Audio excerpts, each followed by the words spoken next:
मरहबा collection mall, readymade कपड़ों का भरपूर खजाना। Jeans pant, T shirt, cargo pant, night pant, बच्चे और बच्चियों के लिए अच्छे खूबसूरत और उम्दा ड्रेस। पता याद रखें, जमुर हाई स्कूल मेन रोड, जैतून हजीन मस्जिद के पास, मालदा चौक, मालेगांव। 2-3 विषय लेकर के आए थे।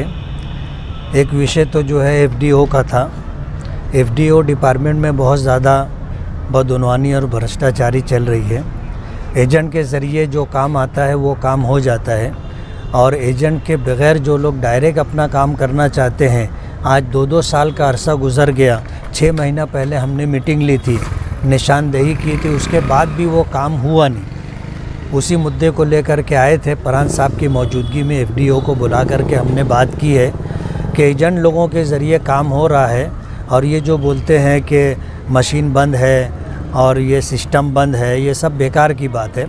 क्या है, हमारा काम करने के लिए सिस्टम बंद है और एजेंट लोगों के ज़रिए काम करने के लिए सिस्टम सब जो है एक्टिव रहता है, काम होता है। एक मुद्दा ये था। दूसरा मुद्दा ये था कि जो इलेक्शन हुआ है, उस इलेक्शन में यादी को ले करके बहुत सारी ऐसी चीज़ें हैं जिस पर शहर के लोगों को इत्मीनान नहीं।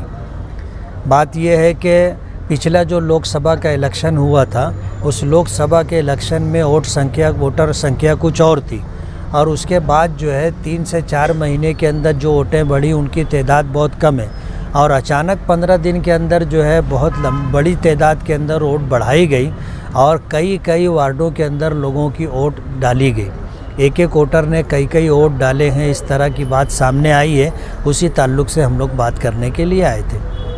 तो क्या मतलब कुछ आश्वासन दिए उन्होंने? मतलब हमने तो इंक्वायरी की डिमांड की है कि इंक्वायरी होना चाहिए, और इस तरह जो नाम इल्लीगल तरीके से बढ़ाए गए हैं वो कटना चाहिए।